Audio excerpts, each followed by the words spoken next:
नमस्कार दोस्तों, आज की कहानी का शीर्षक है जिंदा भूत। एक दिन राजू के मन में आया कि लोगों को भूत बनकर डराया जाए। वह सांस रोककर बैठ गया। उसकी पत्नी ने उसको हिलाया डुलाया, लेकिन राजू चुपचाप आंख बंद किए बैठा रहा। हे भगवान, लगता है ये सचमुच मर गए। वह रोती हुई बाहर निकली और पास पड़ोस वालों को बुला लाई। राजू उसी तरह बिना सांस लिए, बिना हिले डुले बैठा था। पड़ोसियों ने भी समझा कि राजू मर गया है, अब इसका दाह संस्कार करना चाहिए। वे राजू को लेकर नदी किनारे आए, उसे लकड़ियों के ढेर पर लेटा दिया, फिर उसके ऊपर और लकड़ियां रख दी। राजू ने जब देखा कि पड़ोसी चिता में आग लगाने जा रहे हैं, तो वह लकड़ियां फेंककर उठ खड़ा हुआ। जब पड़ोसियों ने राजू को इस तरह उठकर खड़ा होते देखा तो भूत भूत चिल्लाते हुए गांव की तरफ भागे। राजू उनके पीछे रुको रुको कहते हुए भागा। गांव पहुंचकर वे बोले, राजू मरकर भूत बन गया है और गांव की तरफ आ रहा है। इतना सुनना था कि सारे गांव वाले अपने घरों में घुस गए और दरवाजे बंद कर लिए। जब राजू गांव में पहुंचा तो वहां सन्नाटा छाया था। राजू अपने घर की तरफ चल दिया। राजू की पत्नी नगमा ने भी सुन लिया था कि उसका पति भूत बन गया है। उसने भी जल्दी से घर का दरवाजा बंद करके कुंडा लगा दिया। घर पहुंचकर राजू बोला, नगमा दरवाजा खोलो, मैं राजू हूँ। तुम राजू नहीं, राजू के भूत हो। कृपा करके यहाँ से चले जाओ। मैं तुम्हारा बहुत अच्छी तरह से श्राद्ध कर दूंगी और ब्राह्मणों को भोजन भी करवाऊंगी। बस तुम यहाँ से चले जाओ। राजू दरवाजा खटखटाता रहा, पर नगमा ने दरवाजा नहीं खोला। अप्पा, अब मैं क्या करूँ? मेरी पत्नी भी मेरा विश्वास नहीं कर रही है कि मैं भूत नहीं हूँ। राजू ने सारे दिन से कुछ नहीं खाया था। अब उसे बहुत जोर की भूख लगी थी। मुझे कौन भोजन देगा जब मेरी पत्नी भी मुझे भूत समझ रही है? वह चलते चलते गांव के मंदिर में पहुंचा। चलो रात यही काट लेता हूँ। सुबह जब पुजारी प्रसाद चढ़ाने आएगा तो उससे प्रसाद लेकर खा लूंगा। राजू मूर्ति के पीछे छिपकर बैठ गया और पुजारी की प्रतीक्षा करने लगा। रात बीती, सुबह हुई। गांव वालों ने धीरे से दरवाजे खोले और बाहर झांका। राजू का भूत कहीं दिखाई नहीं दिया।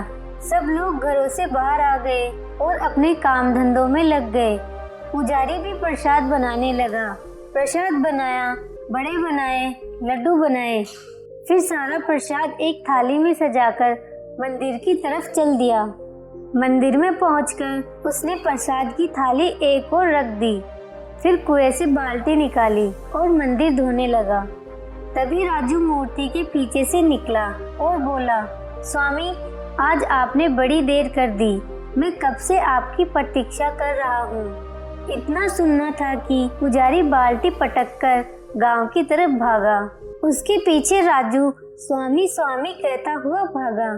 गांव वालों ने जब राजू को पुजारी के पीछे आते देखा तो फिर से घरों में घुस गए और दरवाजे बंद कर लिए।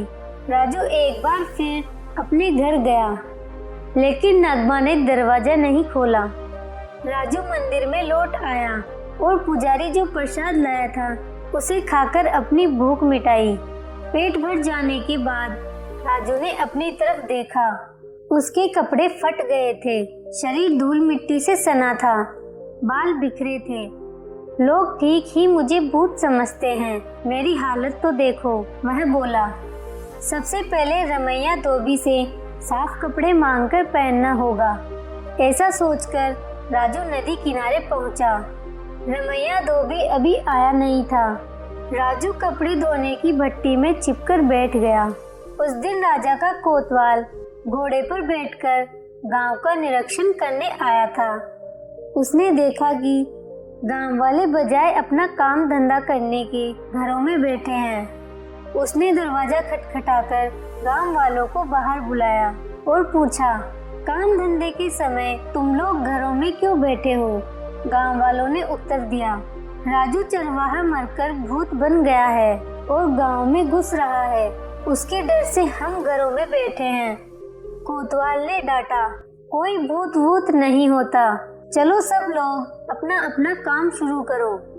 सब लोग एक बार फिर घरों से निकलकर अपने अपने काम पर लग गए। रमैया धोबी भी घाट की तरफ चल दिया। कोतवाल को अपने कपड़े धुलवाने थे, इसलिए वह भी घोड़े पर सवार नदी की तरफ चल दिया। जैसे ही दोनों घाट पर पहुंचे, राजू भट्ठी में उठकर खड़ा हो गया और बोला, अरे रमैया अप्पा, कहाँ थे अब तक? मैं कब से भट्टी में बैठा तुम्हारी प्रतीक्षा कर रहा हूँ। इतना सुनना था कि रमैया सिर पर पैर रखकर गांव की ओर भागा। कोतवाल भी सरपट घोड़ा दौड़ा था, गांव से दूसरी तरफ भागा।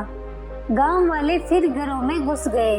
राजू ने धोबी के कपड़ों में से एक साफ धोती और एक कमीज निकाली। फिर नदी में जाकर नहाया, साफ कपड़े पहने और अपने घर की तरफ चल दिया। घर पहुंचकर उसने दरवाजा खटखटाया और बोला, नगमा दरवाजा खोलो, मैं भूत नहीं हूँ। अरे जब मैं मरा ही नहीं तो भूत कैसे बन सकता हूँ? हमने तुम्हें मरा हुआ देखा था, नगमा अंदर से बोली।